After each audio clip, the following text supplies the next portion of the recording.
Hello students, today's topic is types of functions.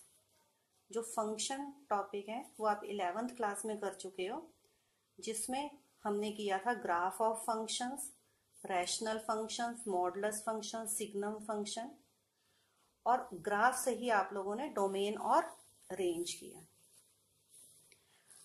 Now today's topic types of functions. There are two types of functions, one function and onto function. First, we understand these two topics from these four diagrams which are given in your NCERT book, page number 8.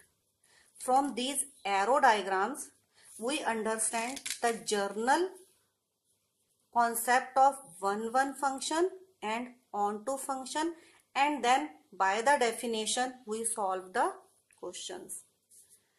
Now in this first figure, one function, here the set X is known, all the elements in set X is known as domain, and all the elements in set Y are known as codomain.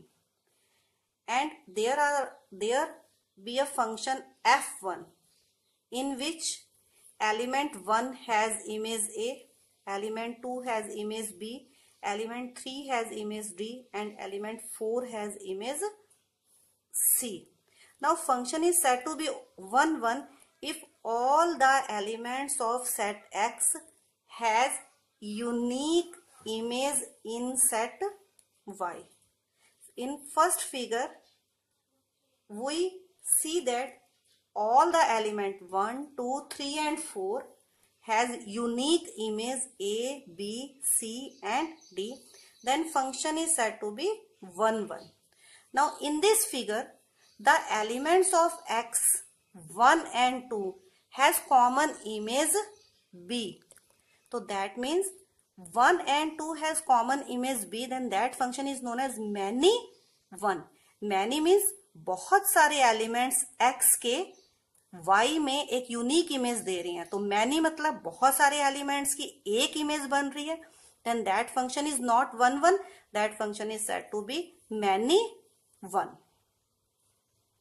Now in this figure again all the 4 elements has unique image in this function F4, and in this function F3 1 and 2 has common image A, then that function is also many 1, and in fourth figure function is 1. Now second topic is onto function. onto function के लिए आप लोग पहले ये समझिए कि domain क्या है, codomain and range. Now in first figure 1, 2, 3, 4 these elements are domain of the function. In Y, A, B, C, D, E, F, all the 6 elements are known as codomain of function, and the relation 1, 2, 3, 4 these 4 elements make images A, B, C, D. तो सिर्फ आपके पास ये जो 4 images हैं A, B, C, D, these are known as range of the function. आपके पास function onto कब होगा? If domain codomain equal to range. That means all the elements of Y set has range Y. तो then function is onto. यहाँ पर हमारे पास जो Y set है उसमें कोई भी एलिमेंट्स बचा नहीं होना चाहिए, वो X के हर एक एलिमेंट की इमेज होनी चाहिए. जैसे इन फर्स्ट फिगर आपके पास E और F की कोई भी प्री इमेज नहीं है. हमारे पास E और F सेट Y में रिमेनिंग एलिमेंट्स हैं जिनकी कोई भी प्री इमेज X में नहीं बन रही, तो then that function is not onto, then that function is known as into. Similarly in figure 2 A, C और F ये remaining elements हैं. इन तीनों elements की कोई भी प्री इमेज नहीं बन रही set X में, then that function is also not onto, तो then that function is known as into function. Now in this figure चाहे ये फंक्शन मेरे पास मैनी वन है, हमें वो नहीं देखना कि फंक्शन मैनी वन है या वन वन है, हमें ये देखना है कि क्या y सेट के सभी एलिमेंट्स कुछ ना कुछ प्री इमेज बना रहे हैं, तो then that function is onto. या हम जनरल कहें कि हमारे पास जो कोडोमेन है वो रेंज के इक्वल हो। Similarly in this figure a b c d चारों एलिमेंट्स y के प्री इमेज बना रहे हैं, that function is one one. तो देयरफॉर बाय द डेफिनेशन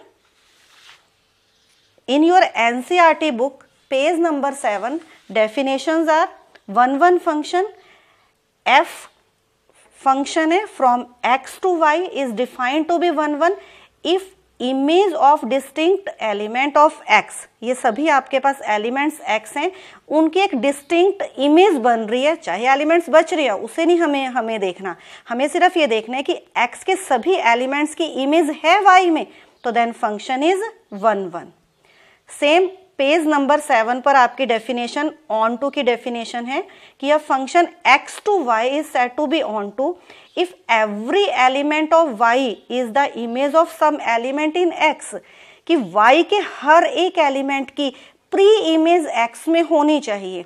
अब जैसे इसमें हमारे पास e और f की प्री इमेज नहीं है, that function is not on to.